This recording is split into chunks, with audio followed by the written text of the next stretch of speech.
The Tao Te Ching is divided into two parts. These are the Tao Ching and the Te Ching. Chapter 37 is the final chapter of the Tao Ching. In it, Lao Tzu offers a final summation. The Tao is ever non-acting, yet nothing is left undone. What do these phrases mean? Are they contradictory? Why is this called the constant nature of the Tao? At the opening of chapter 37, Lao Tzu speaks of the constancy of the Tao. But the emphasis is not on non-action. The emphasis is on nothing being left undone. It is not about doing nothing, it is about acting in accordance with the Tao. If something is in accord with the Tao and you fail to do it, that is wrong. You would have lived in vain. The true power of the Tao lies in leaving nothing undone. But you can only arrive at that through non-action. Without it, everything you do creates unintended consequences. These problems eventually become impossible to manage. This is exactly what we see today. The more people do, the more chaotic the world becomes. The more they act, the busier everyone gets. The more they intervene, the harder it is for others to clean up. We now spend enormous effort trying to undo what previous generations started. Why were those things done in the first place? If they had not been done, there would be nothing to fix. If rivers had not been polluted, we would not need to restore them. If people were not driven to accumulate wealth, life would not be so exhausting. Everyone falls into the same trap. When we are young, we push our bodies too hard for work. A very damaging phrase is the first pot of gold. I do not believe in such a thing. I wonder how the person who coined that phrase feels now. If he had truly understood Lao Tzu, he would never have said it. If he had genuinely absorbed Confucius, he would never have said it either. It is a phrase that harms people. He said it, and he must bear the consequences. Those who chose to be harmed have only themselves to answer to. Now, consider nature. Nature acts without intention. What purpose does a cloud have? It has none. It simply appears, and then it disperses. The sun rises because it rises. The moon becomes full because it becomes full. The moon does not ask people to celebrate its birthday, but people do. Why do we celebrate the Mid-Autumn Festival? Setting everything else aside, we eat mooncakes. Every year, on the 15th night of the 8th lunar month, the moon's energy peaks. The tidal forces are at their strongest for the entire year. The human body is more than 70% water. When the moon's energy surges, it is difficult to keep yourself in check. That night is statistically the most likely time for people to commit crimes. No amount of regulation will stop it. In fact, the more you regulate, the worse it gets. So our ancestors devised something elegant. When the moon is full and round, we make large mooncakes. Everyone eats their fill, drinks tea, and gathers with family. By the time you are done, you have no energy left for trouble. You simply forget. But you cannot remind people not to do wrong that night. The moment you say it, they will go out and do it. That is non-action. The result is that nothing is left undone. When lords and kings hold to the Tao, all things transform of themselves. To be a ruler is to be the master of one domain. Some people today laugh at the phrase, "Heaven is round, earth is square." They think ancient people were unscientific. How could the earth be square? Take a world map and trace every coastline. Cut them out and try to fit the pieces together. You will find they form a single square. In ancient times, all the land was one continuous mass. That land was square. Of course, everyone knows the earth is round. If the earth were purely land, it would naturally be round. But the earth is mostly water, and land is only a small portion. Conflating the earth with the land is a confusion. The earth is round, but the land is square. Do not be clever for its own sake. Do not assume you know better than the ancients. The saying means exactly what it says. To be the master of one region is enough. You must hold faithfully to the natural order. This comes down to three main points. First, hold to emptiness. Second, be humble and have no fixed opinions. Third, do not insist on anything. Assess each situation as it comes. All things will transform of themselves. Everything will naturally evolve according to its own pattern. Remember to allow transformation to happen. Do not force it. Do not say one method is wrong or another is right.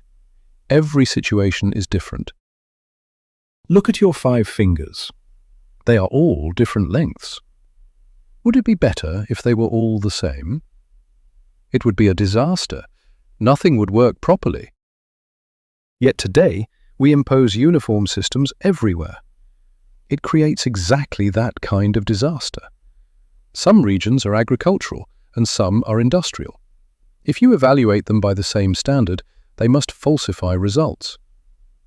They abandon local needs to satisfy higher authorities.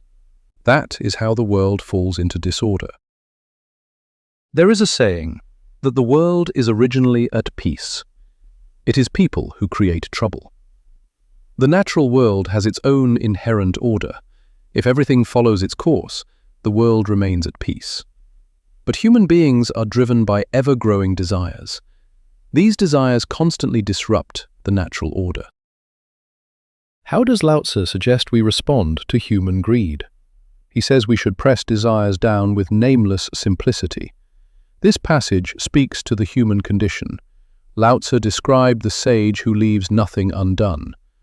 But what about ordinary people? From the moment we begin to grow, desire arises.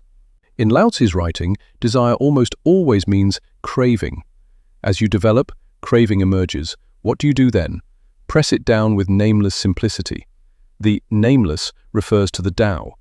When a craving first stirs, use the methods of cultivation. Use them to steady and contain those difficult desires. This is the Taoist path of self-cultivation. The mind is full of thoughts. It is impossible to have no thoughts unless one is dead. The moment a thought arises, use your virtue to correct it. To press it down means to regulate it. What is this nameless simplicity? It has no name, yet it exists. Lao Tzu calls it uncarved wood or raw simplicity. It has not been shaped, processed, or packaged. It is completely natural. It is already within you. You carry it at all times. Bring it out, and you can use it immediately. This is the principle of nourishing the inner through the outer. Inside are essence, energy, and spirit. Outside are the eyes, mouth, and ears. Consider the 5 senses. The eyes and mouth can open and close, but the nose and ears are always open. You cannot shut them. The eyes can close because you are meant to stop looking. Why do you need to see so much? The mouth can close because you are not meant to speak constantly. If you talk all the time, people find it exhausting. This is what self-cultivation means. Cultivation is the ability to hold back what you are about to say. It is looking at something and choosing not to react. Tell yourself that either way is fine. Let your spirit rest. The eyes are the most easily tempted of all the senses. The ears are also easily led astray. But heaven arranged things well. From birth, our hearing gradually declines.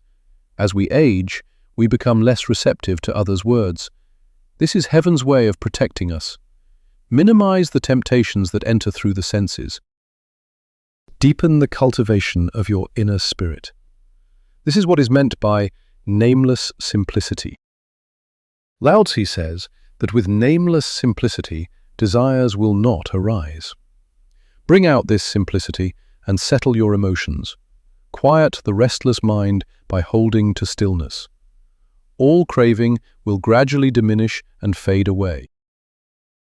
Without desire, all under heaven will settle of itself.